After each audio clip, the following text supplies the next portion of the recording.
खुरई के वो संदर्भ इस मायने में प्रेरक बने कि जब वारिका ज्ञानमती माता जी ने कहा कि आचार्य श्री तो हमारे संघी व्यवस्थाओं में भैया लगते हैं, तो गुरुवर आचार्य श्री ने भी उनको कहा कि भैया तो लगते हैं, लेकिन बहन ने तो कभी राखी नहीं भेजाई। कैसे हृदय के उद्गार प्रकट हुए, अपार स्नेह वात्सल्य प्रकट हुआ। माताजी ये शब्द सुनकर के खुरई में भाव विभोर हो गई थीं और उन्होंने कहा स्मरण तो करती ही रहती थी। जब हम सबका यहां आना हुआ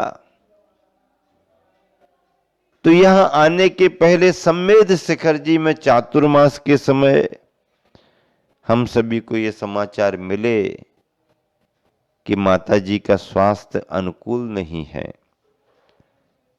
हम सभी ने ब्रह्मचारी भाइयों के माध्यम से रविंद्र कीर्ति जी से बातचीत की, समाचार लिए और उन्हें माताजी के स्वास्थ्य का ध्यान रखने के लिए संकेत दिया। वो तो सेवा में तत्पर हैं ही, सभी जन ध्यान रखते हैं, लेकिन हमारे मन में भी, हम सबके मन में भी भाव आया कि और अच्छे से ध्यान रखें। उन्होंने अस्वस्थता का थोड़ा सा कारण बताया और स्वास्थ्य लाभ हो रहा है ऐसा कह करके आश्वस्त किया। उस समय भी हम लोगों ने वहां शिखर जी में रहने वाली ब्रह्मचारिणी बहनों को प्रेरित किया कि आप सब जाकर के स्वास्थ्य का समाचार लें, कुशलक्षेम पूछें। वह कार्य भी हुआ था, लेकिन तब से मन में था कि पंच तीर्थों की वंदना करनी है, गया जी बनारस की ओर आगे बढ़ेंगे, अगर हुआ तो अयोध्या की वंदना भी हो जाए और माता जी के स्वास्थ्य का समाचार भी ले लिया जाए। ये मन में भाव था, और जब मन में कोई भाव आते हैं तो वो भाव साकार भी होने लगते हैं। जब यहां आए तो मंच पर उद्बोधन चल रहे थे, तब यही भाव प्रकट किया गया कि हम लोग तीर्थंकरों की कल्याणक भूमि की वंदना करने को तो आए ही आए हैं, लेकिन हमारे गुरुजी की बहन माताजी अर्थात पिता की बहन के नाते बुआ, तो बुआ के स्वास्थ्य का समाचार लेने भी आए हैं। ऐसा सुनने पर सभा में प्रसन्नता का वातावरण बन गया। सभी जन खिलखिला करके हंसने लगे। हंसने की बात ही थी, माताजी अपनी जगह थी, लेकिन जब माताजी ने आचार्य श्री को भैया कहा था और आचार्य श्री ने उन्हें बहन का संबोधन दिया था, तो फिर वो तो हमारी बुआ कहलानी ना। तो फिर बुआ के स्वास्थ्य का समाचार लेने के लिए आए हैं ऐसा कहना भी ठीक था। माताजी ने भी जब ये शब्द सुने बड़ी प्रसन्न हुई। इस उम्र में भी उनकी चेतना ठीक है। उन्होंने भी अपना वक्तव्य दिया था, और गुरुओं का आशीर्वाद, गुरुओं की परंपरा कैसे कैसे आगे बढ़ी, सरलता से अपने विचार प्रकट किए।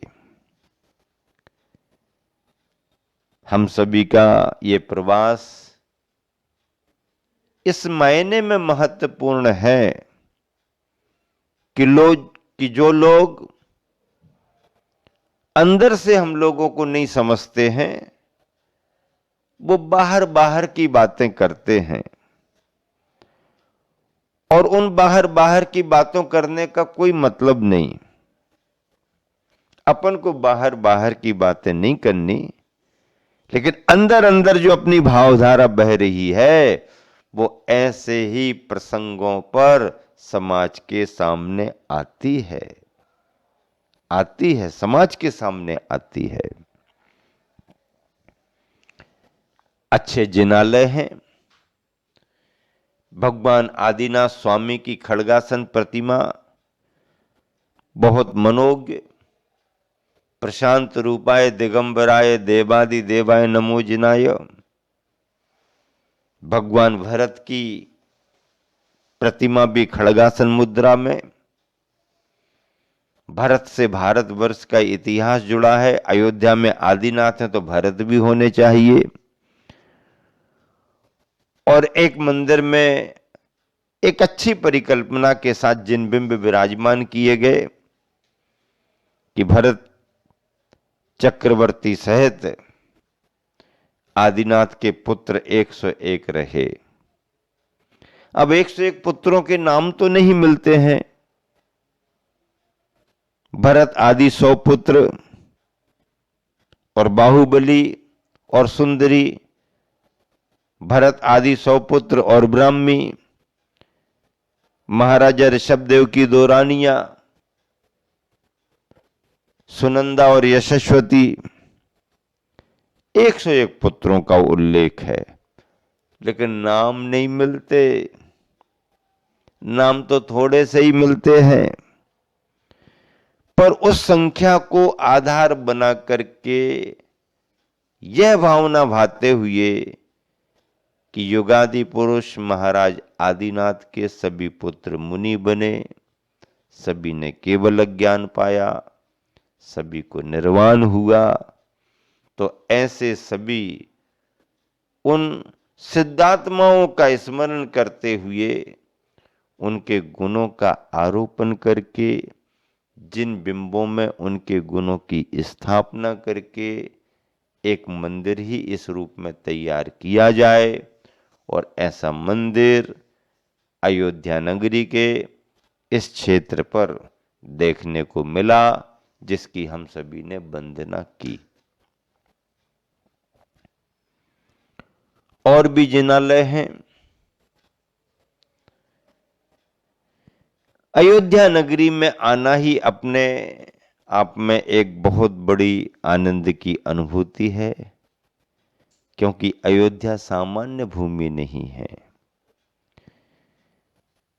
अयोध्या वो भूमि मानी गई है जो युद्ध रहित होती है, जिसे कोई योद्धा जीत नहीं सकता।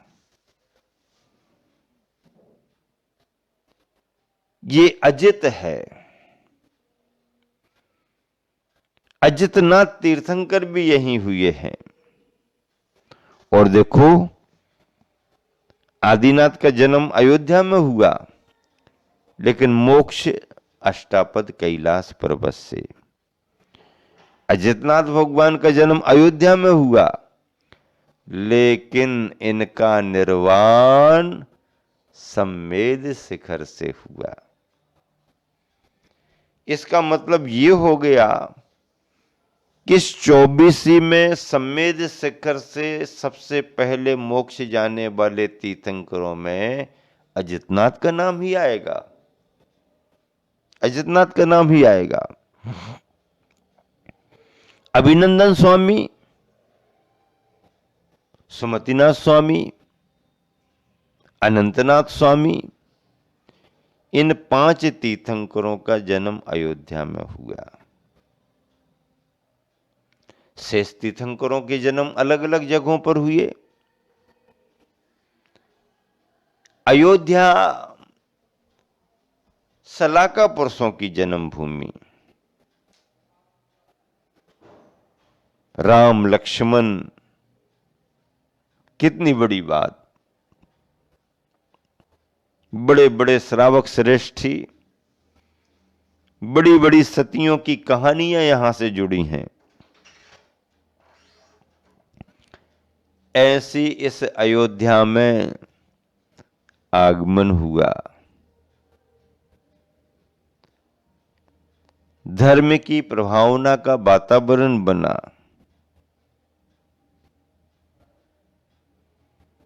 अगले दिन आहारचर्या संपन्न हुई। उसके पहले सुबह सुबह विधान में, चलिए महाराज जी पधारिए, थोड़ा धर्मोपदेश हो जाए। विधान में उपस्थित होकर के धर्मोपदेश दिया। और विधान भी देखो, विधान के बारे में आपको पता है, इंद्रध्वज महामंडल विधान हो रहा है। यहां पर कौन कर रहे हैं? आरिका माताजी ज्ञानमती जी के गृहस्थ जीवन के परिवारीजनों के द्वारा हो रहा। सभी परिवारीजन, रिश्तेदार, 25वीं सालगिरह थी और सालगिरह को यहां वहां घूम फिर करके नहीं, अपने द्रव्य का अपव्यय न करते हुए क्षेत्र पर आकर के धर्म ध्यान करते हुए अपने कुटुंबियों को, अपने रिश्तेदारों को ला करके पूजा विधान में सम्मिलित करते हुए शादी की 25 वर्ष होने पर सालगिरह के उपलक्ष्य में यह विधान किया जा रहा। सौधर्म इंद्राणी कल से बड़े भावुक दिख रहे हैं। शाम को आरती करते हैं तो उनके बड़े हाव भाव प्रकट होते हैं, सारे पात्र आते हैं। और तब मैंने सुबह के संबोधन में कहा, क्या कहा सुबह के संबोधन में? कि दिगंबर जैन समाज के इतिहास में 2 परिवारों की चर्चा स्वर्णिम अक्षरों में लिखी जाने योग्य है, स्वर्णिम अक्षरों में लिखी जानी चाहिए। कौन से 2 परिवार?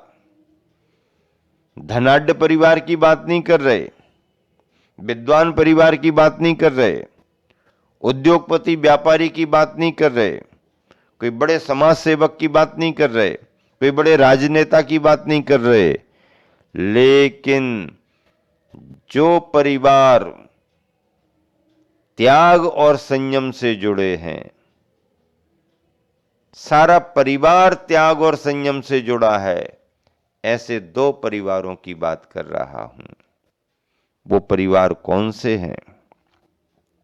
उन परिवारों में आचार्य विद्यासागर जी महाराज का पूरा परिवार, उनके माता पिता मुनि आरिका बने, आचार्य विद्यासागर जी के गृहस्थ जीवन के 3 भाई मुनि बने और दोनों बहनों ने आजीवन व्रत लेकर के संयम के मार्ग को स्वीकार किया। परिवार के सारे सदस्य संयमी बने। इसलिए आचार्य विद्यासागर जी महाराज के परिवार का नाम दिगंबर जैन परंपरा में स्वर्णिम अक्षरों में लिखा जाना चाहिए। और दूसरे परिवार के रूप में आरिका रत्न ज्ञानमती माता जी का परिवार, उनकी मां स्वयं आरिका रत्न रत्नमती माता जी बनी, बहन अभयमती माता जी बनी, छोटी बहन आरिका चंदनामती माता जी बनी, भैया पीठाधीश कर्मयोगी रविंद्र जी विशेष संयम को लेकर के आज इतनी बड़ी सेवाएं दे रहे हैं। और भी बहनें और भी सभी त्यागी वृत्ति का परिवार होने के कारण, संयम के मोक्ष मार्ग पर बढ़ने के कारण इस परिवार का नाम भी स्वर्णिम अक्षरों में लिखा जाना चाहिए। संयम के कारण कह रहा हूं, जिस परिवार से इतने ज्यादा धर्मात्मा संयम के मार्ग पर आगे बढ़े, बहुत बड़ी बात मानी जाती है। ऐसे इस अयोध्या की नगरी में आप सभी दूर दराज से आए हुए हो और हम सबका सानिध्य लाभ ले रहे हो। जब आहार चर्या का समय हुआ और मुनि संघ आरिका संघ आहार चर्या के लिए निकला, तो आप सबको मालूम है क्या हुआ फिर? वो मामा बुआ मामा बुआ मामा बुआ, वो तो सब घूम ही रहा था। मामा बुआ मामा बुआ मामा बुआ, और मामा बुआ का महत्व तो होता ही है, और मामा बुआ के यहां तो निश्चिंतता होती ही है। तो रविंद्र कीर्ति जी आहार देने के लिए आए।